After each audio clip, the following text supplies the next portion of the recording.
Okay, hi everyone. If you can just type into the box to let me know that you can hear me okay, that would be great.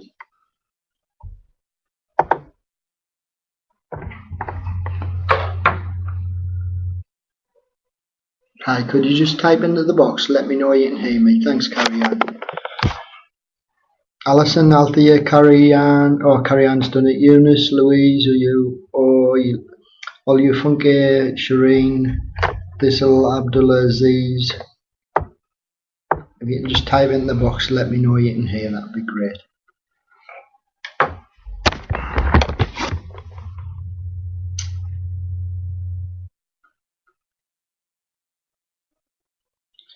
Okay, so just before I go on to slides, I'll just summarise where you should be kind of up to date, whether you're here, which there's quite a few here. Let me have a look. Yep, 10, and of course this session's repeated on Saturday.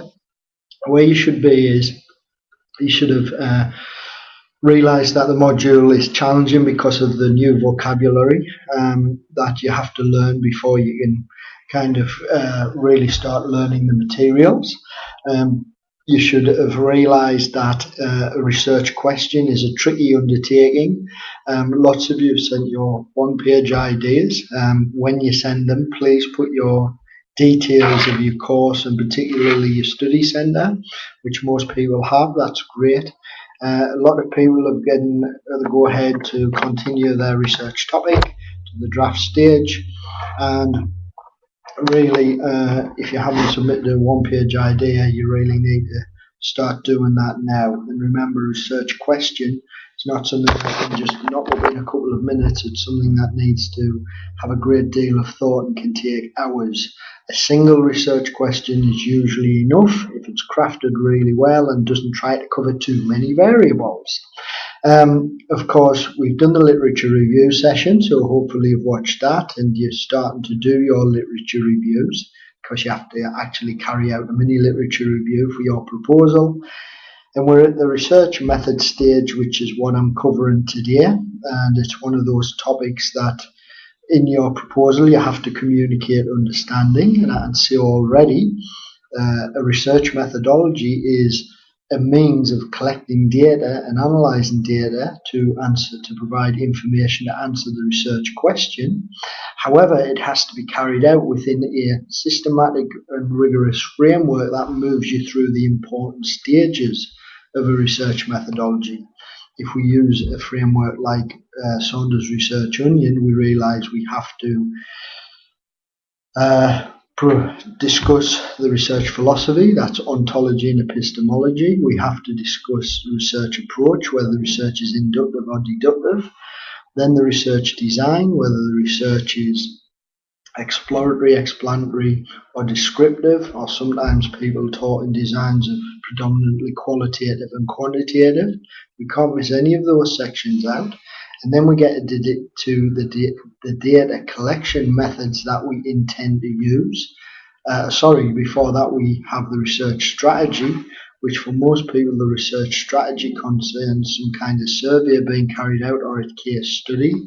And then we get the data collection methods. We don't actually collect data as part of the proposal, but we have to say the methods we would use. So methods like interviews, observation, which I would caution against using observation. It's a very difficult technique, despite what people think, or some kind of survey we may carry out. A questionnaire, for example, on data collection. And then we have other issues that we have to address, like sampling within data collection and reliability and validity. And then we get a data analysis. And the data analysis methods are not SPSS and Excel because they're software packages. We have to actually select a particular data analysis method, whether our data collection is qualitative or quantitative, and outline the data collection methods. Ethics needs to be in there somewhere, and unless you're a University of Wales student, which you have a separate section for that. And basically, every selection you make, whether it be philosophy, research approach, research design, data collection, research strategy, data collection, data analysis, you have to provide a rationale for your selection and evaluate the strengths and limitations of your selection, fully supported with citations throughout. So in summary, that's what a research methodology is about, and it's no easy feat, so you need to start early doing lots of reading. So before I work our way through that in a slower fashion, is there any initial questions anybody wants to ask? Feel free to do so. If you ask a question, you'll probably just get complimented by me saying that's great, what a good question, etc., etc. If you want to ask a question, ask it. You need to start typing it now. Okay, not yet.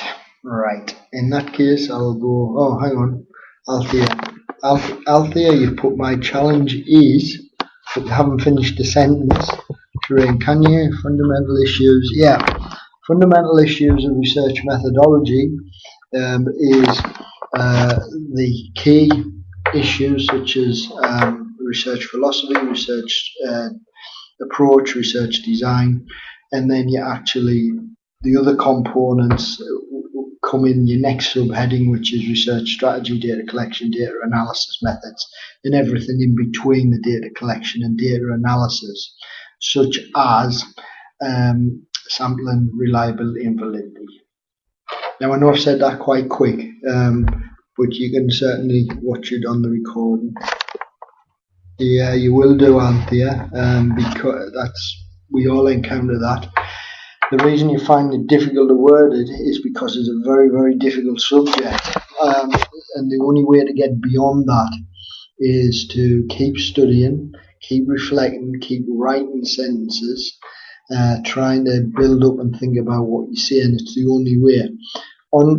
In relation to ontology and epistemology, it's a bad idea to direct quote like a paragraph of what that means, because any student who does that is just really showing they don't understand it, because if you put enough time into it and really work it, you can put it into your own words.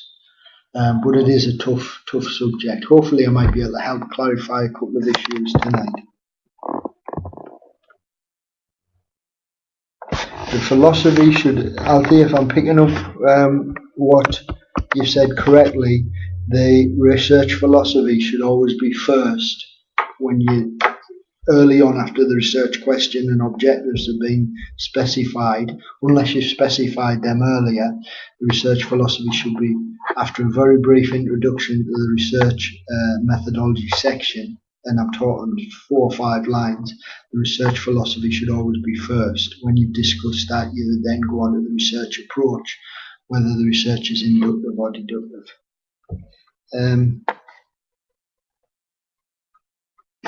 I'm just going back to your previous question, Shireen, 2 seconds.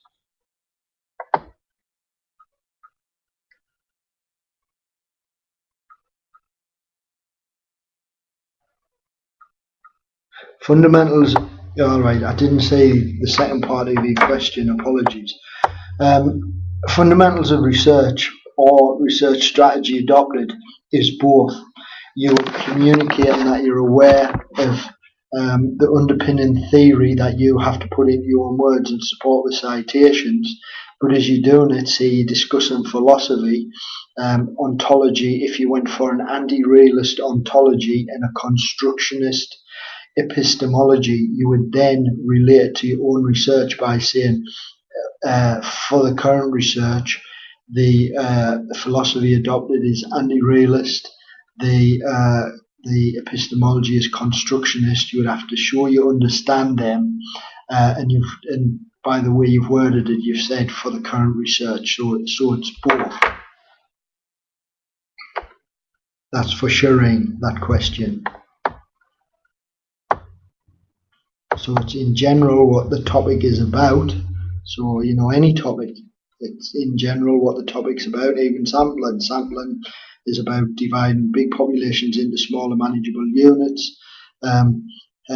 For this particular research, the sampling will be probability simple random sampling. So you're seeing in general what the research, so all the research principles apply to your specific research. So it's general and specific, if that makes sense.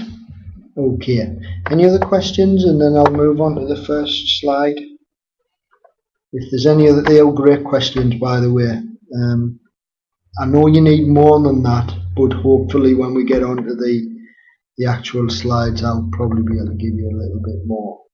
It will still not be easy, it's not an easy subject, but it'll certainly help you along. Alright, I'm going to the first slide. Now when I say the first slide, I'll go through the first slide fairly swiftly because it's just outlining what we're going to cover today, and then I'll go straight to the second slide because that's the first slide proper, if you like, of the content, and then I'll come back and see if there's any questions. Alright, so what we're doing today, well, we need to realise very clearly what the purpose of the methodology is, and if we realise what the purpose is, it kind of helps us realise how we must be very clear and communicate understanding of the topic that we're writing about.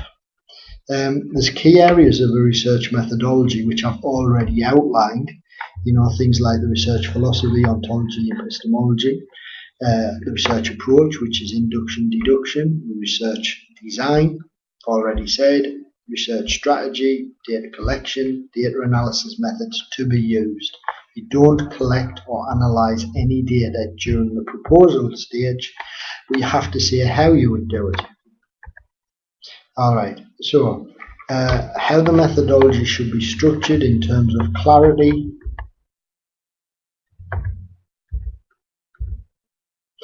so the purpose of the research methodology. Basically, if we're carrying out research, other people are going to read that research and they might act on the findings of that research. So if they act on the findings in their workplace, we could call that theory-informed practice. Now, if somebody is theory-informed, i.e. by reading your viewpoints, or research-informed might be a better way to put it, they have to have confidence that your research is credible. So the research methodology is your opportunity to convince the reader that your research is credible, rigorous, robust, reliable and valid, so they can have confidence in your work. And the way you do that is by communicating you understand the topics you're addressing, providing rationales for the methods you are selecting, and evaluating the strengths and limitations of each method selected. Now, to do this in your research methodology, you have to write in a skilled way because you have to be concise, so you can bring in as many points as you can to communicate to the reader that you understand what's actually taking place during the research process, if you like. The methodology is a section in the proposal that convinces the reader of this. Another reason for the purpose of the research methodology is the methodology is the means to collect and analyse data within a methodological framework that addresses all the key areas I've previously said: research philosophy, research approach, research design, research strategy, data collection and data analysis. And there's also other subheadings like sampling, like reliability and validity, like ethics that you have to identify and address in your methodology. Alright, so I've already said this, other people, by reading your methodology, will be able to assess the rigor of the study. So if, for example, you didn't identify any limitations of the methods you're using, it's going to be a weak methodology. Why? Because I don't know the pitfalls of what you were suggesting that this research is carrying out. If you don't put the pitfalls, then how can I be confident that you're aware of them and that you haven't fallen into some of these pitfalls?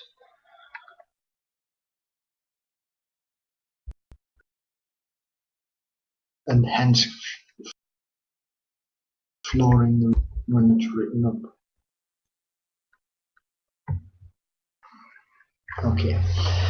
Now, the coherence of the study, everything that needs to fit together logically. So, for example, if you are following a realist ontology, that's part of philosophy, you believe in a world full of real objects that can be captured and measured and acted on as if there's only one correct answer, then if you used that approach and you use positivistic quantitative data analysis, you would then use quantitative data analysis methods. Now that fits together. If you were anti-realist, it's most likely you would use an anti-realist ontology, a constructionist epistemology, an interpretive research approach, and then you would collect qualitative data, and then if you said you were going to quantify the qualitative data, that would not be coherent with the other items that you just detailed, because the anti-realist, constructionist, interpretive, qualitative researcher doesn't believe in the quantification of variables as if we can quantify meanings into numbers. It just doesn't fit. Another reason why methodology is important is if you submit a methodology, then I should be able to look at it, and if I wanted, carry out that research myself. So I should be able to replicate what you're suggesting. So it needs to have all the information. And of course, it provides direction for future research. So, I might say, in the future, I'll carry out some research. That methodology that points me in the right direction. So there's a number of reasons for a rigorous research methodology. Now, before I get to the key elements, I'll just come back. Wow, there's 15 people now, that's good. So if there's any questions you want to ask the way Shireen did and Althea did, Alison, I've missed your question, so I'll do that now. That's a really straightforward one to answer. I'm just checking. Yeah, okay. Alright, Alison, when you're saying how recent must the resources be, I take it you mean when you're doing a literature review or when you are consulting resources in terms of you're going to consult a book on research methodology or many books, and then when you start writing it into your own words, the citation, which is just the author's surname and the date, you're saying, well, how far back can I go? The answer is there are seminal articles and seminal books that most people refer to. These are the really key sources. So you're expected to identify seminal articles, these key articles that most people refer to, but you also need a lot of up-to-date literature as well. So when I say up-to-date literature, I'm talking 2012, 2013, 2014, 2015. If you had a whole literature review or research methodology that was kind of the newest citation was 2005 or something, that means your work's dated by 10 years. It's too much. So yeah, it's a balance of seminal articles and up-to-date articles. Okay, if there's any questions, please just ask them now. Don't be hesitant. My style is that I don't make people feel bad, or I hope I don't, when I ask questions. The only thing I can't do, or not can't do, won't do, because it's not appropriate, is if people start saying, I'm thinking about doing this, or my research question is that. It doesn't work, because usually I say, no, the research question needs refining. So 2 seconds later they come back and they type in, how about this one? A research question takes hours. You can't be on the spot making it up. So you can ask anything you want, and I'll encourage all your questions as long as it's not about the research question. Should the research project plan be in the research? All right. The project plan can be at the end of your proposal, but it's very brief. It's tiny. So it's just a timeline of the main activities. Doesn't attract many marks in the proposal, but should be there. But it shouldn't take, it's just basically an overall plan. Half a side, one side, something like that, right at the end of the proposal in the appendix. In relation to the dissertation, you can ask your dissertation supervisor about that one when you get to that point. So what we need for the proposal is obviously introduction with research question objectives, a literature review, a research methodology. That's for Anglo-Ruskin students. If you University of Wales, it's the same, except you've got reflections, resources and ethics in addition. Althea, good stuff. In terms of the justification of methods chosen, is it enough to prove where secondary data is used similar methods? Wow. The answer is, the simple answer is yes. That's part of a justification. So if you said, previous research into this topic area has used anti-realist constructionist methods, interpretive approach with qualitative data collection, qualitative data analysis. Yeah, that would be part of the rationale. Maybe a little bit stronger in terms of a philosophical approach is not something really that you copy another person's approach. It's more you're convinced by literature that there isn't such a thing as a fixed reality. So that still ties in with what you're saying, because all you would need to do is word it that Jones makes a strong argument that reality is not fixed but constructed by different observers. So the simple answer to your question is yes. So yes, basically.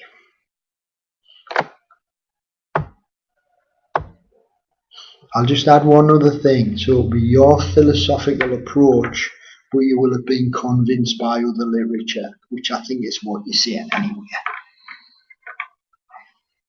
That's a great question, Althea. Keep them coming.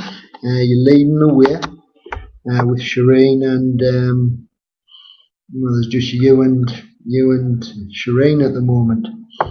So Abdulaziz, Alison, Carrie-Anne, Eunice, Guest.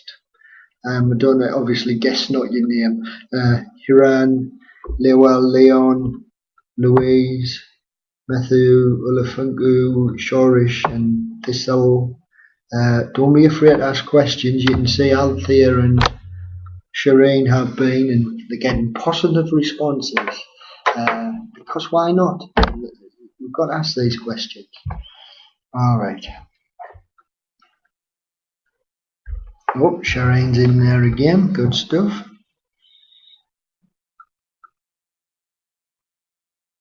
Abdullah Aziz is in there. Great. I like to try and encourage the questions because I will still cover the slides, but people tend to ask questions that everybody wants to ask. Alright. Shireen's just saying thanks.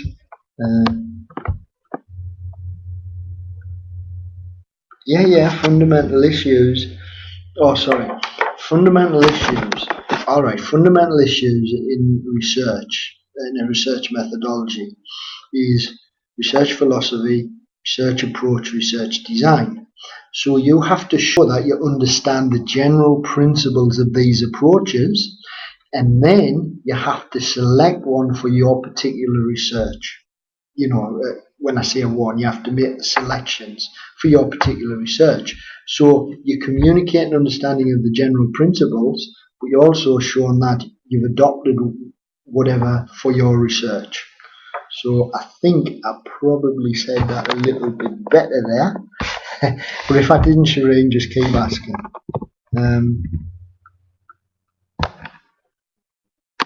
So just to really labour the point, Shireen, so the communication of understanding is on the general principles of fundamentals of research, but you're showing you're relating it to your research because you've got to select, say, a philosophy for your research. So you'll have to say, after you've shown you understand, let's say, ontology, you'll have to then say the ontology for this particular research adopted is, and if you're a realist, well, you've told us what you've adopted for this research, or if you're anti-realist or subjectivist or whatever you want to call it. Yeah, I thought I'd said that better this time. Alison, well done. I've been reviewing you for the one I've had a few weeks to research my question. I'm just having some slight issues with the research review. Well, what you need to do before you embark on the literature review is get approval for the one-page idea, because if the research question is too broad, you'll have problems with the literature review as you try to cover too many areas. If you mean you've kind of worked out a question in your head while you're looking at literature, preliminary literature, and there isn't any literature, then it's not a feasible research question, because you have to carry out a literature review for the proposal, mini one, and for the dissertation, and you can't say no literature exists because the answer comes back, it's not a feasible topic. So I think that's what you probably mean. If there's plenty of all right, well, that's fair enough. If there's not literature, unfortunately, you'll have to change your question. So good question, Alison Norton, good points. All right, I'll go to the next slide, and then that might flag up some more issues. Okay, key elements of a methodology. Well, I've already started to say them frequently. So we've got to discuss the philosophy of the research, and ontology is basically how we view what reality is. And what that means is most people are brought up to believe that everything they see is true, and there's an objective reality. So what you see is what you get. Now, if you're a realist and you believe in a real reality, you believe that research can come up with one correct answer. So if you believe in that, you're a realist ontology. You're an objectivist epistemology because you believe in real objects that can be captured. You're a positivist because you posit certain relationships, for example. And then you collect quantitative data and analyze quantitative data to come up with answers. If you collect qualitative data under this philosophy, then you come up, whatever you do, when you've analysed the qualitative data, you treat that as if there's kind of just one set answer. Now, if you don't believe in that and you believe there's many different worlds or realities, so for example, who's not to say that there are worlds coexisting within our own world, but we just can't see things, hear them, sense them? Well, there might be two worlds existing, so we might call ourselves an anti-realist. A simpler way is we might just think that different observers construct different worlds according to their upbringing. So, for example, if somebody went into a crowded place, their upbringing, they might have no problem with the crowded place. So there's one world that they're perceiving. Another person might have a major problem that they say a crowded place is somewhere dangerous or hostile or to be feared. So an anti-realist ontology usually results in a constructionist epistemology where we believe there are many different worlds constructed by different observers. Therefore, that is taking an interpretivist approach, and we collect qualitative data to establish meaning, how people attach meaning to the worlds that they exist in, and attach meaning to their life, if you like. And we then have to analyze that qualitative data using a qualitative data analysis method. And when we write up our research in a dissertation, we accept that it's just one account of one reality that we've tried to research. So it's completely different mindset and approach. And a word of caution for, it's usually students who haven't put enough work in, and they say, I'm going to use an interpretivist approach, and then they just use the language of the realist. Interpretivism doesn't mean that you take data and just make something up that you feel you've interpreted. Interpretivism is a very complex approach which needs qualitative data collection and qualitative data analysis. So that's just a word of caution. Now that's a tough part of the research methodology. Research questions and objectives will have been specified probably before the philosophy or even in the introduction. And then before we get to competing research designs, we'll have discussed and selected a research approach. Is the research approach inductive, whereby the data we collect is building a theory? So for example, if we identify factors of a particular problem that we didn't know what the factors of this problem was, that would be building theory. Or we can do deduction, where we are testing out, are these factors causing us difficulties? Then when we get to research design, a simple design is it predominantly quantitative or qualitative? Or you could do, some people outline, is the research exploratory, where you're exploring a particular problem? Is it trying to explain a particular problem, or is it trying to describe a particular problem? When you get to research strategy, basically, which is in between design and data collection, basically I've said previously, it's usually a survey or a case study that you carry out.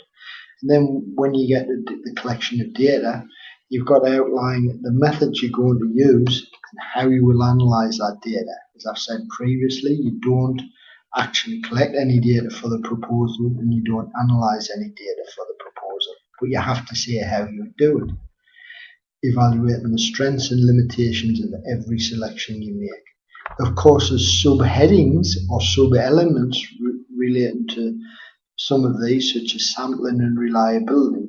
Now, the key point of these key elements is you can't miss any out. You can't miss the philosophy out because it's too difficult. You can't miss the data analysis out because that seems difficult. And it's the people who tend to fail miss out key sections like this. I speculate that they miss them out because they haven't done enough prep in advance reading, and they've left the construction of the proposal too late. So 2 days before it's due in, they realise, I can't write the philosophy, I don't know enough about it, or I don't know what to do with the analysis, so they just leave it out. But it doesn't work that. You have to have all the key subheadings. I'll come back. So I think I'm making good time. And again, the way Althea did, and the way Alison did, and the way Shireen's been doing. If there's any questions, just ask. Now, I know that will have brought up questions. It's just a question of who will be brave enough to ask a question. And you shouldn't have any worries. Whatever question you ask, you get a very positive response. I'll say, oh, what a great question that is. So it looks like Carrie-Anne might be giving me the chance. Alright. Wow. Now that is a good question, Carrie-Anne, so thanks for that. I get asked this every session, and the easiest answer is, have a look at the mark scheme, because Anglia-Ruskin and University of Wales are on slightly different marking schemes. Have a look at the mark schemes, and it tells you how many marks are allocated for each section. So therefore, if you allocate that percentage of the words to that particular section, that'll work.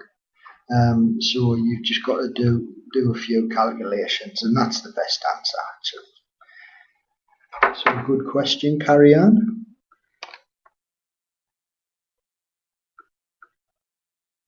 Alright, good stuff. Any other questions? Abdullah Aziz, Alison, Althea, Eunice, Guest, Hiran, Lowell, Leon, Louise, Methu, Olufunkia, and Shireen. I know you've got questions, you've just been alright. It's actually a constructionist epistemology, and the next level down is interpretivism. Yeah, the caution is students often think, now lots of them don't, but there is a significant number that read the research methods textbooks, and in the methodology they just use, they've probably omitted or did a bad philosophy section, and at some point they say this research is using an interpretivist approach, and by what they write after, they're just writing in a really in a style that lacks rigor. So they're just coming out with stuff like, I have interpreted that this means. No, that's not acceptable. You've got to have a data analysis method that then, after the data is analysed, then you can say the data suggests this, or the data implies that, or the data communicates that this is a problem. That's the interpretivism part of the qualitative data, which is usually associated with interpretivism. Okay, Althea. Shireen was writing something which has disappeared. Oh, she's back. All the people's names are read out. I know you've got questions. You're just being very, what's the word I'm after? Reserved. Just ask them, honestly. There's not one person got a negative response to any question. I don't think there has.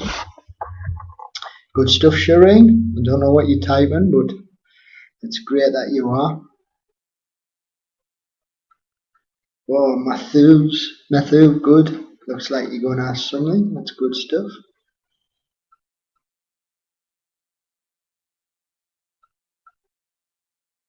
Got to take some risks in life, men and women. We're masters level now, so we can take a couple of risks and ask those questions. Yeah, Shireen, I understand the frustration there. Now, it's easy for me to say, but it is actually true. You've got to read a lot on ontology, and to be honest, I'll tell you that the problem with ontology literature in research methods books, it tends to just continuously say ontology asks what is reality. And when I was learning this, I used to be like, yeah, but what does that mean? Well, what it means is, if I say to you, what are the possibilities for reality, then reality could be anything. I'll use silly extreme examples, but it's possible. There could be invisible spacemen living amongst us in the world. So that's a possibility. That's an ontological possibility. So if we believe that, we wouldn't believe in one real objectivist world that we could just measure as if like, oh, there's only one answer. So that is very tricky, and less tricky is when you read up on explanatory and exploratory type research. So exploratory research, if I said to you, we've got a business problem at work, I want you to explore the factors that are causing that problem, then identify the factors, Now, if I said we need some explanatory research to see why this is happening, then you can see that there's a slight subtle difference there, subtle but significant. So I think you'll have less problems when you read up about exploratory, explanatory. I think everybody will have problems with ontology and epistemology, but we're master's level students here, so they are problems that we have to overcome with a lot of reading and a lot of deep thought and writing and reflection and rewriting.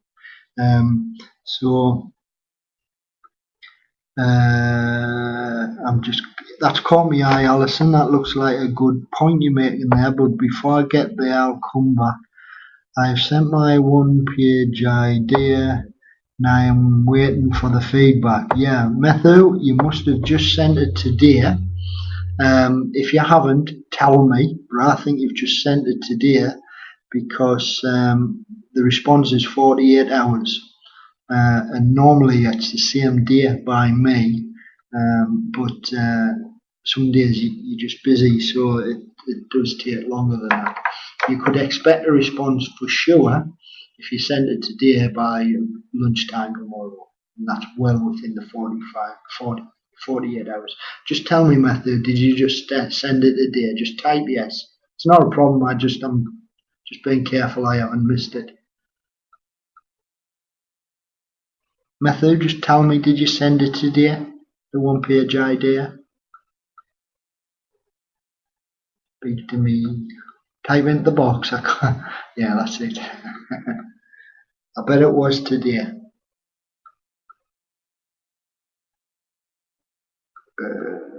Oh, last night. Was it the middle of the night? You know what? I'm really tempted. Well, anyway, it doesn't make any difference. Obviously, if it was, if we're not in the same country, there'll be a time difference. So it might have been last night to you, but it might be today for me. Do you know what I mean? So if we do it in hours, you didn't send it more than 48 hours ago. Normally I reply within 24, but you'll definitely have a response in 48. So thanks for that, Matthew. All right, I'm just going to go back a touch. Right. You fungi, you mentioned, would you mention, oh.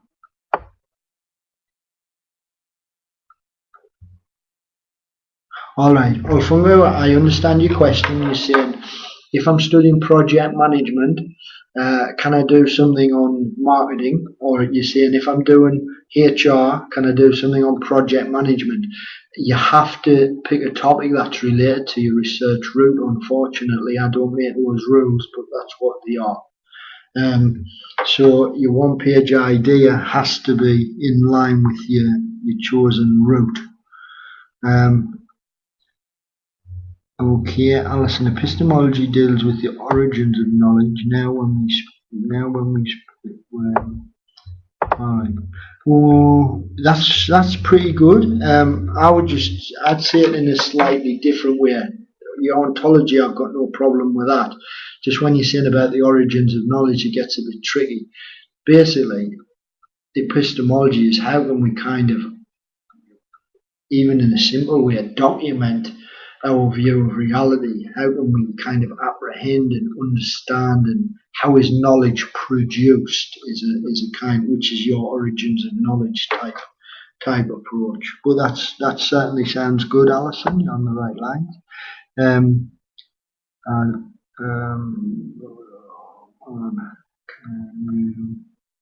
I misread that?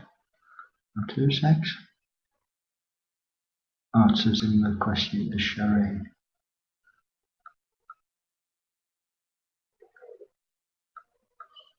Yeah. I'll tell you what, there's some things, it's very rare to do this, and there's no problem with the question, but there's some things where it's too easy if I give you the answer. And there's an old saying, if you give a man a fish, he eats for a day. If you teach a man to fish, he eats forever. So I'm just going to do this with this question. Causal research is, does one variable cause a reaction in another variable? Now, I'm going to give you that one, But I'm going to then say what I want you to do is I want you to read up on both of those issues that you've just said there, and then after you've read up, if there was a question, come back to me then, because I suspect you might solve your own question, and that's a better way to learn. If we were face to face, I would, in relation to that type of question where it's kind of give me the answer. I know you don't mean it like that, by the way. I would say, well, you tell me. And then if you said like quite a lot, which we can't do in this form, I would then kind of give you a steer here or there. So I would say just in this case, just read up a little bit more on that. And even if you want, and when I'm saying this, mind, I don't want to be inundated by everybody with emails saying, tell me this, tell me that, because that never happens. I'm just saying in relation to this query because it's quite specific out there. If you want to read up a bit more on that, and if you have a question, just drop us an email.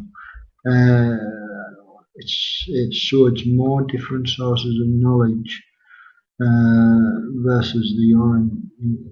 No, I wouldn't say that for epistemology, mind. Don't get too bogged down in the epistemology. It's going to be a very short section in the overall proposal. You need to be fully aware of it. But basically, the epistemology is suggested by the ontology. So if you are an anti-realist, it suggests constructionist. So basically, worlds are constructed by different observers would be kind of your epistemological explanation. If you're a realist, your epistemology is objectivism, and what we're saying there is the world is one objective entity which we can then subsequently capture, because if the table that I'm knocking on now, I don't know if you can hear that, is a real object, then we can subsequently measure the table, weight, whatever. Now, I know a lot of people will then be saying, well, of course the table's a real object. Well, not necessarily. If you're an anti-realist, you could say, how do we know the table even exists? Maybe it's a figment of my imagination. But that gets a bit heavy. So I would say the easiest way to go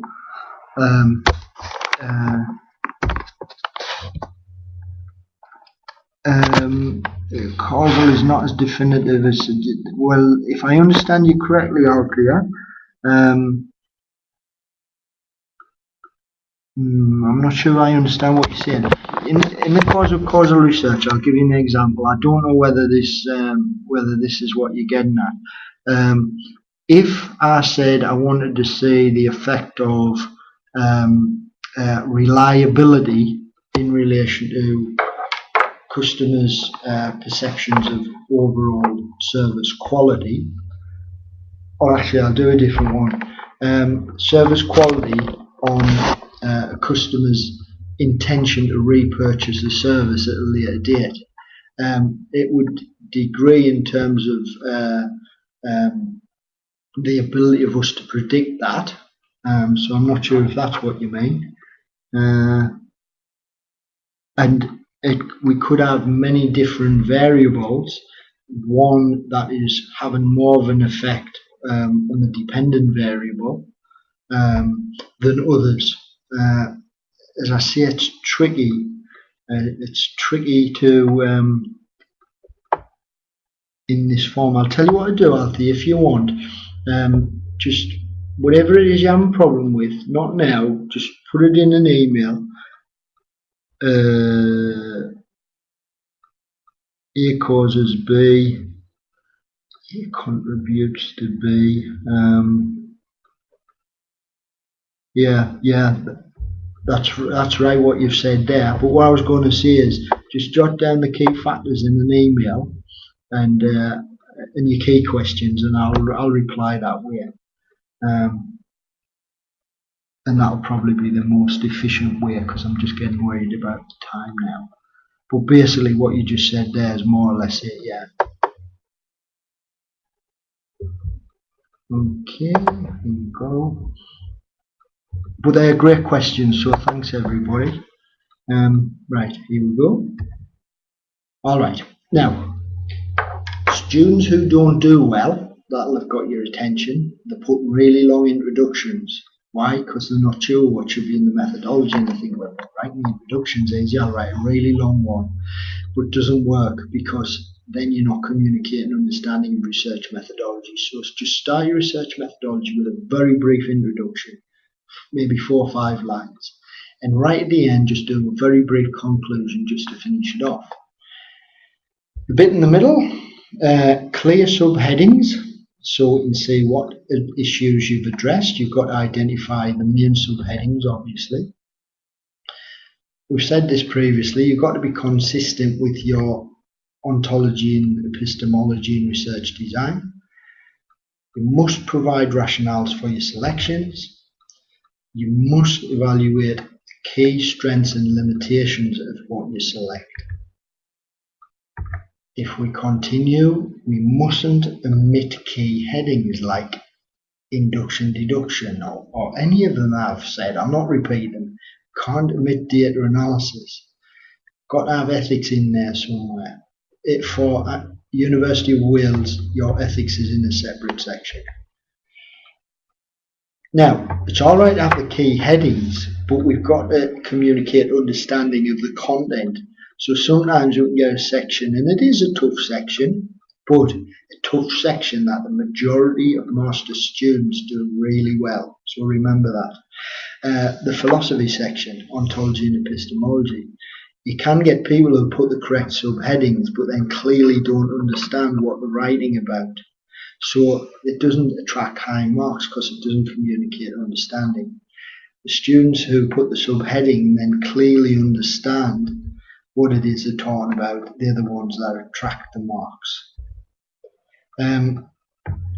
This use language appropriate to your ontology epistemology. This applies if you do an anti-realist, constructionist, interpretivistic, qualitative research. It has a particular language that is different to realist, objectivist, positivistic, quantitative type research, most notably when it comes to reliability and validity. So qualitative research, following the approach I previously said, it hasn't got one correct answer, so to speak. So they don't talk about reliable and valid research. They talk about research that is one view of one interpretation of the world, which is deemed reliable and valid using different words like, is the research credible? Does it sound credible? Is it authentic? Is it trustworthy? Can we think, yeah, it seems trustworthy, a trustworthy account? And of course, this section has to be fully supported with citations. And then I've got, and finally, and then I'll let you ask questions. Methodology is key to proposals and dissertations. If you think of a dissertation, you've got the introduction, you've got the literature review, then you've got the methodology. If the methodology is weak, it means every section that follows will be weak as well. So the data analysis will be weak. Why? Well, the methodology is being weak, so perhaps the data is being collected in a really weak fashion that lacks rigor. That means the analysis will be weak because we haven't collected the right data. It means the discussion will be weak because the data analysis has been weak because the research methodology was weak. That means the final conclusions will be weak because the discussion was weak and the data analysis was weak because the research methodology was weak. So the opposite applies. If you got a nice strong methodology, it suggests that your data analysis might be more likely to be strong, your discussions are more likely to be strong, and your conclusions will emanate logically from the preceding sections. Alright, so basically, if we put rubbish into our methodology, there'll be rubbish out. So a guy goes garbage in, garbage out. We don't want that. So you need to spend a lot of time and put a lot of work into this. It is a master's level study, So it is acceptable that you are expected to put a lot of hard work into it. The vast majority of students put that hard work in. To start early, to read and read and read. And I'm sure the vast majority of students here will do the same thing. So basically, when you're writing a methodology, it needs to be all in your own words, supported with citation. The citation is simply the author, surname, and date. And the only exception to that is when you occasionally direct quote. Direct quote is shown clearly in quotation marks, and the citation has to have the author's surname, date, and page number. And if we take a step back, what you're trying to do in a research methodology is communicate that you understand how you should conduct research. And that is showing you understand data collection and analysis whilst addressing the key elements of the research process. That's philosophy, approach, design, strategy, data collection, data analysis, ethics in there somewhere, and other subheadings like sampling and reliability and validity. Okay, so we've had some really fantastic questions and points from, in particular, Shireen and Althea. Althea's asked some great questions. Alison, Abdulaziz. Hang on, I've missed that one. Abdulaziz, will we get the feedback when we send? Alright, yeah. You need to send in the draft in enough time, but actually John Vaughan or myself usually puts up a date. In fact, there's a date already on the suggested study schedule, after which we won't accept drafts.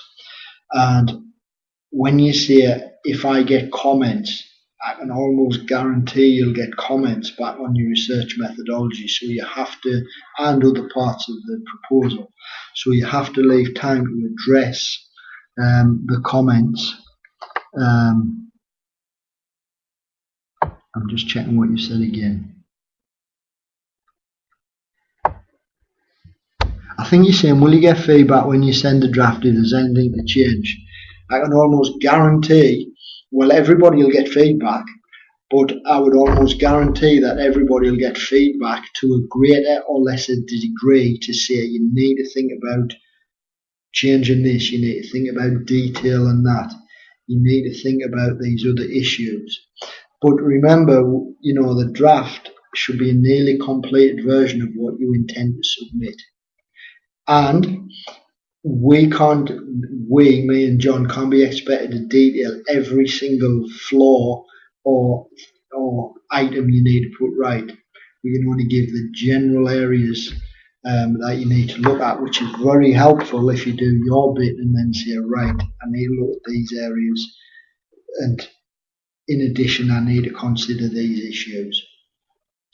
So if it says something like, you know, you have many key subheadings missing, well, you need to put the key subheadings and the content related to those subheadings. If it says reliable validity, many areas are weak, in particular reliability and validity, well, there's other areas that are weak. Reliability and validity is really poor, but you need to look at the other areas as well. Oh, no, yeah, there is a bit of a problem, Shireen. I'll say this. Depending on what your topic is, there's got to be literature after 2015, after 2006. It doesn't make sense. You need to broaden your literature search. Just one daft technique to broaden the literature research. We obviously use accepted websites, accepted electronic resources like EBSCO. But sometimes if you type into Google and put PDF, you can get some very good academic articles. But I know what an academic article looks like. I know what's a rigorous academic article. So if you do that and you start citing rubbish articles, you can't say, oh, Michael said Google and stick PDF on the end, because I'm saying there are some rigorous articles on there, but you've got to know the difference. but you need to broaden your literature research, or you need to find out why isn't the literature after 2006? Has this problem been solved already? In which case, as I said to another student earlier, it would suggest that the research question is not feasible. However, if there's literature at 2006, there's got to be literature after. It's got to be. Alright. Any other questions? Oh, you've got 1 minute, everybody, to ask that question you wanted to ask. Obviously, if we overrun 5 minutes, I haven't got a problem with that. I understand if I see names dropping off because you've got to go, you can watch the recording later. So if you have to go, go at 7, but if you want to ask a question, just ask. Shireen, just write the general topic, nothing detailed, just put like, I don't know, marketing or whatever it is you're studying. Or maybe be a little bit specific. So if it was like service quality measurement, I know for a fact there's literature after 2006. If it was employee engagement, I know for a fact there's literature after 2006. You can't just put generally like what the topic is, can you?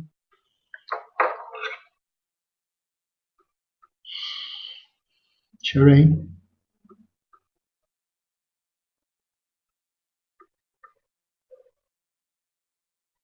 Shireen, the fact that you haven't put the topic, I'll just work on the assumption maybe you think, oh, I don't want to put the topic in case somebody else maybe uses the topic, which is fair enough. But yeah, I'd be surprised if there's not literature after 2000. Oh, hang on, you're typing.